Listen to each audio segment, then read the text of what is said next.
All right. Let's do this. Yeah.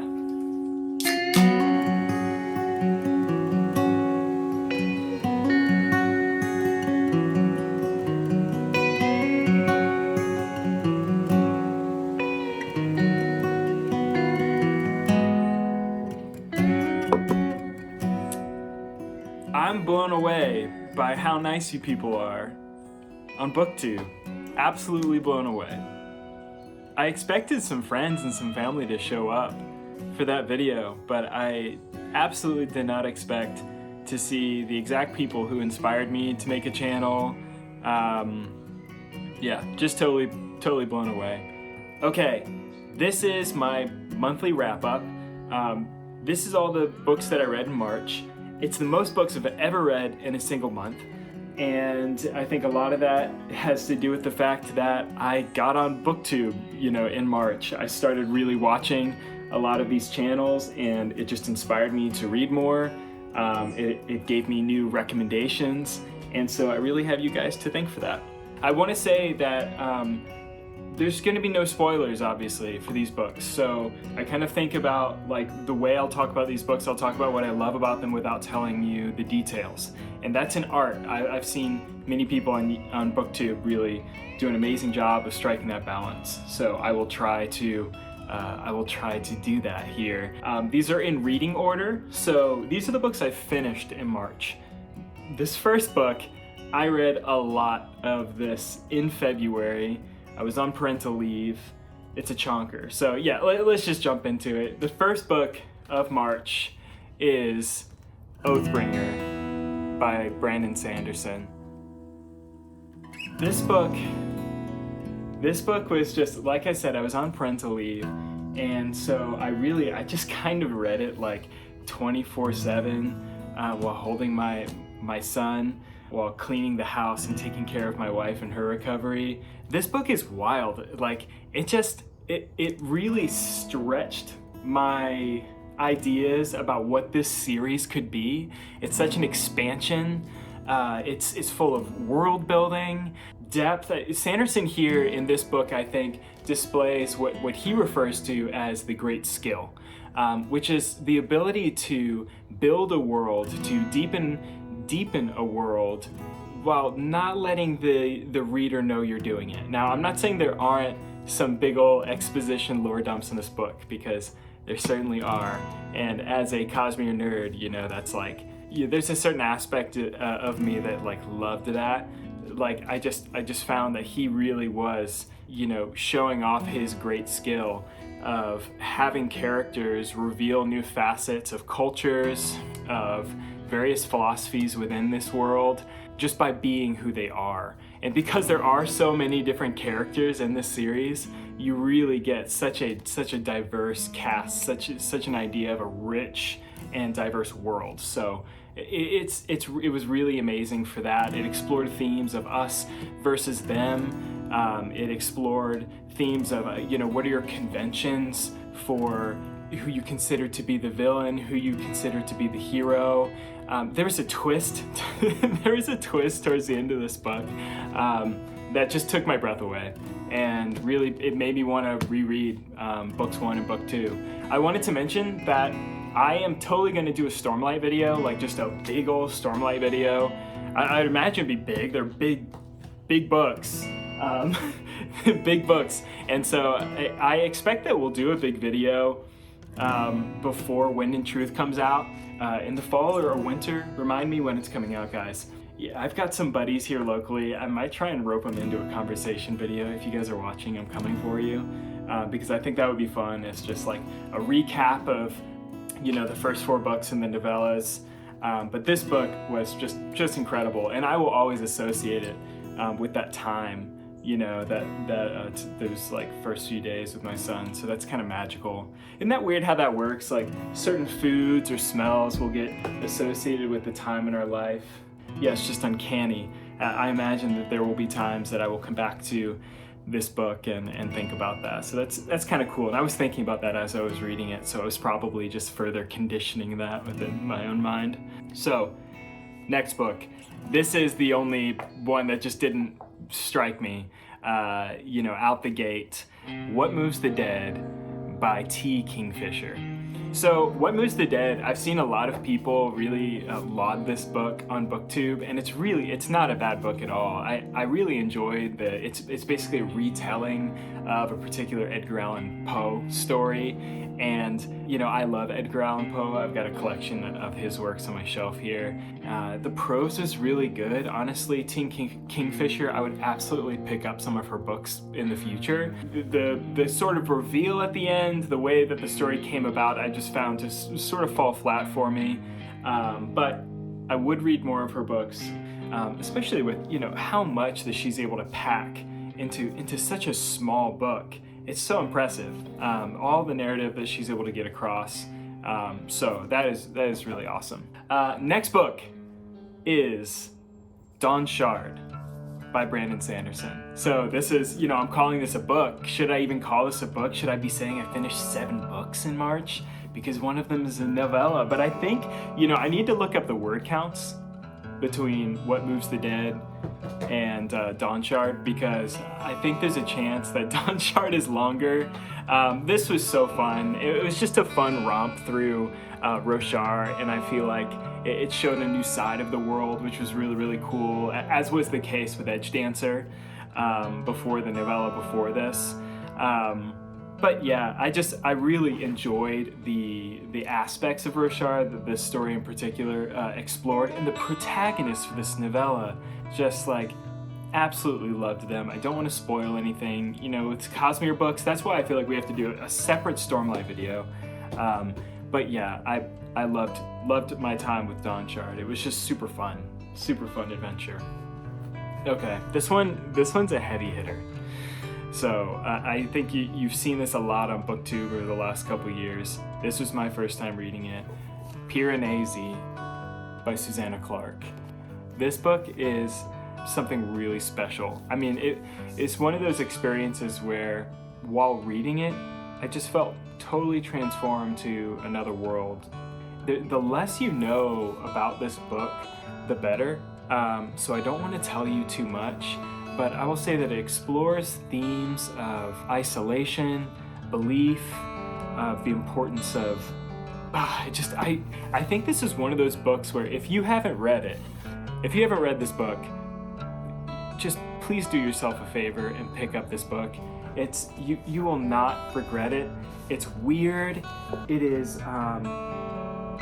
It just takes twists and turns. I don't know, I'm doing a terrible job selling it if you're the kind of person who needs more detail than that, but after reading a ton of Cosmere last year, Piranesi was a wonderful palate cleanser, and it totally just opened up my mind to oh yeah, there's so much to this genre, this genre. It's hard to say what genre Piranesi falls in, but this genre of let's say fantasy, and the kinds of stories that can be told. So after this, my wife and I, we visited a local used bookstore, a really, really cool spot, and we spent 2 hours there. Our son was in the wrap, and we were just walking around, bouncing in, my wife was, while I was down at the bottom of the fantasy section, searching. What they did have for my list was Philip Pullman's The Golden Compass. Now, this book, I remember something about this book when I was a kid. It was being talked about, the movie was coming out, but this was came out and it had talking animals and it had magic and it had adventure. But it was, sort of dark. It's well, that's kind of for older kids or maybe not for us. And so I've always, how that is, when you're a kid and it's don't touch that. Don't touch that. Well, I touched it and it's awesome. I touched The Golden Compass and it is awesome. No, genuinely, it's a really beautiful story. It's honestly childhood wonder wrapped around a chewy philosophical center. There's actually some really heavy stuff, and I see why that's the reputation this book had at the time. There's some really heavy stuff that's covered in this book, and some really far out sci-fi concepts that I just was like, wow, this is kind of in a kid's, young adults book, and I loved that. So the protagonist is a girl named Lyra. She has a companion named Pantalaimon, and they have a sort of soul-like bond. I don't want to spoil anything there, but everybody in this world has an animal companion. And so if you're a lover of animals, of exploring themes like institutionalized religion, institutionalized academia, exploring the themes of the soul and of possibility. I don't know how to do this. Then check out The Golden Compass by Philip Pullman. It's the first book in a trilogy, so I'm going to read the rest of the trilogy. I think I'm going to read The Subtle Knife, which is book 2, this month. I just need to find a copy. I have all kinds of little tabs in here for quotes. I may cut this out, but I just loved this quote. This is not a spoiler. Fardakorum's smile was a hesitant, rich, complicated expression that trembled across his face like sunlight chasing shadows on a windy March day. That line, it was a windy March day. I was sitting on the porch reading this, and I read that, and it was just like magic. Totally. This is what I mean by like falling in love with books. That's just an experience, reading that, being there with Lyra, with Fardakorum, this old man, and just his slow transfer to smile, and it being compared with a windy March day. Next book is Norse Mythology by Neil Gaiman. Neil Gaiman, you'll see, I'm going to talk about him some more here, is quickly becoming one of my favorite writers, if not my favorite writer. I think right now, can we go month by month right now? As of March 2024, Neil Gaiman is this Alec's favorite writer. And Norse mythology, oh my gods, Norse mythology is such an awesome retelling.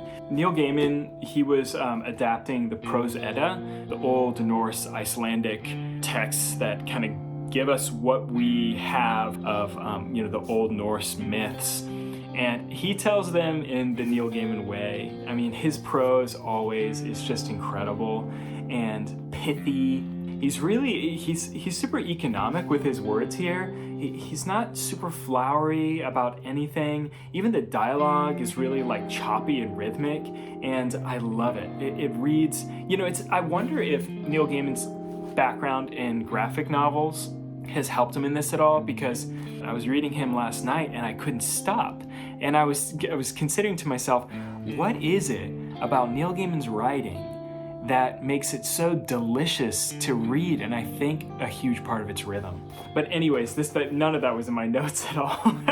But I was supposed to tell you about how much I love Norse mythology, how I traveled to Iceland as a young lad, how I have tattoos of Hugin and Munin on my arms. And I bought this book years ago when I found out that Neil Gaiman did a retelling of the Norse myths. And I read most of it, but it was during a time that I wasn't really reading, and I fell off. So I picked this back up this month. I read it. I freaking loved it. All of the stories are so fun, so full of psychedelic, crazy imagery.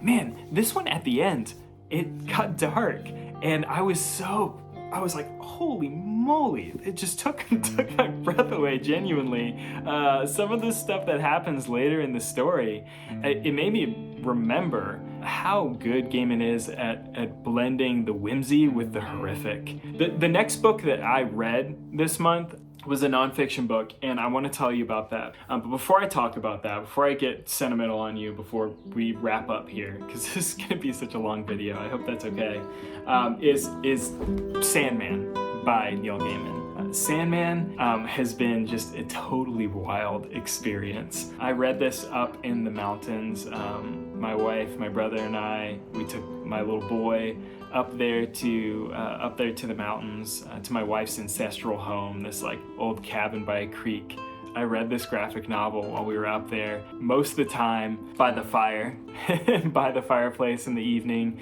and something about the quiet, the strange surroundings outside, the crackling fireplace in the dark. It was so atmospheric, and it's so aligned with Sandman, which is really a dream-like, nightmarish experience. The art is surreal, but it's grounded. I love the way that the characters, from page to page, the way that the pencils are done, they'll change and kind of warp and change, sizes from panel to panel. And I love that. It's sort of, each issue almost feels like episodes of an anthology, but there's an overarching narrative that came to a conclusion by the end of this volume. I really felt satisfied having read this, but of course, I'm going to continue on because this guy right here is just a legend. He's incredible. I knocked my camera back, hold on. Okay, last book I'm gonna talk about is Man's Search for Meaning by Viktor Frankl. So this is a book my grandmother sent me a long ways back. I'm sorry, Mom, I finally read it, but I will say I read it at the right time. This book is kind of part memoir, part an exploration of Viktor Frankl's method for therapy, which he calls logotherapy. Viktor Frankl, he was a Auschwitz survivor. The first half of this book talks about his experience in the concentration camps during World War II, during the Holocaust. I mean, it just, obviously any of the stories during that time is just a total priority check. When you read about the things that people went through and still carried on, a sense of love and compassion for their fellow man. It really puts one's current sufferings into perspective. Parenting a young child is challenging, and it was really good. There's nothing compared, obviously, between parenting a young child and being in a concentration camp. But when you read about someone going through something really, really difficult, it really puts things in perspective. Because if you're really struggling through the process of getting used to less sleep, I could wake up to this situation a little bit and appreciate, how good I have it. So anyways, that part was deeply moving. His writing is just beautiful, incredible. There's a point where he writes about thinking of his wife as he looks at a sunset, and I just cried. I just cried and cried while reading this book. The second half of this book was really exploring Viktor Frankl's method of therapy, which he calls logotherapy. It comes from his idea that really the problems that many of us face that lead to a lot of psychological suffering is our loss of touch with what he calls meaning. What really surprised me about that in particular was what he considers meaning to be, and the way that meaning arises in a person's life. When I was first reading, I was like, well, how is he going to tell me what the meaning is for life? But really what he goes on to explore is that the meaning of life is something that is revealed to each man or woman, of course, that realizes that question is being asked of them. What is the meaning of, where is meaning in your life? And where is it arising here and now? And that changes. It changes throughout one's life. And that's really what he explores, is that there are really three ways of finding meaning. The first would be to kind of just put your hand to a piece of work. The second would be to experience something or to encounter another person. And the third would be, at the very least, if you can't find it in those first two areas in your life, then up until the very last second, you're gonna be faced with the question of, can I find meaning in my suffering? Because that's gonna be with you till the very end. What is life asking of me now? Where is the meaning now? And in many cases, it's showing up for the people around you. In many cases, it's putting your hands to that creative work that you've been thinking about, putting your hands to for a long time, and saying, hey, now is the time. And so anyways, that was a big part of why I started this channel, was I've been thinking about it, and I read this book, and it's let's just put my hands to something here. So anyways, I hope I didn't ramble about that too much. I hope I didn't ramble about all these books too much. I think that I've put down a lot of footage. We'll see how much ends up in the final video. I saw that Joanna Reed's put out a video today where she gave 1-sentence reviews for the book she read in Q1. And Joanna, hats off to you, because that's a skill in its own. Okay, so before I go, I just wanted to tell you guys what I'm currently reading. I did just finish up Circe by Madeline Miller. I don't know where that is. It's up on the shelf over there. I'll maybe drop it here. Circe by Madeline Miller. That book was crazy, insane, beautiful. I'll talk about it in my next monthly wrap up, or maybe I'll do a review. We'll see. Right now, I was talking about Neil Gaiman. I'm gonna be talking about Neil Gaiman a lot. I hope that's okay. I'm reading American Gods. I started last night, like I said. I got through chapter 1 and 2 already. It's pulling at all my strings, man. I really, really love it. So I know Laura from Fantasy Awash will be glad I picked this. I was teetering between this and Jonathan Strange and Mr. Norrell, which, we'll see if I get to this. I picked it up because I loved Piranesi so much. I really haven't heard a lot about it, but I just really want to read everything that she's written because she's incredible. I'm also going to get to Sandman Volume 2. Beyond that, who knows? Maybe that's all I read. Maybe I don't read as many books as I read in March. I kind of just finished a big book and read a bunch of small books. So this month might be a few big books. Eventually I want to get to Rhythm of War. I saw Tom Orange. He had a review on All Pretty Horses by Cormac McCarthy today that I was watching it, and it took all of me to not just go and buy it immediately. So when you're on BookTube, there's just the recommendations are just flying at you. So we'll see what I read. Come back for the next video. We want to get some Janny Wirtz in there. I've got to read Way of Edan. And there's just no way I can get to all of it in 1 month, but we're here for the long haul. That's just the fact of it. And I think that brings me to the long haul. Thank you so much for your support. Thank you, BookTube, for your love. This is my first monthly wrap up. Give me your feedback. Tell me if this was way too long or weird. And yeah, tell me if it's weird. I'm trying to do this without traditional social medias just because I have an addictive personality and I'm trying to read. So if you want to get in touch with me, you can send me a message on Goodreads. I saw that there's a message feature there. And if that turns out to not be a good way to get in touch with me, we'll figure something else out. But for now, maybe Goodreads can be the way to get in touch with me. I love this community. It's really already just been an amazing thing. So thank you so much. Bye.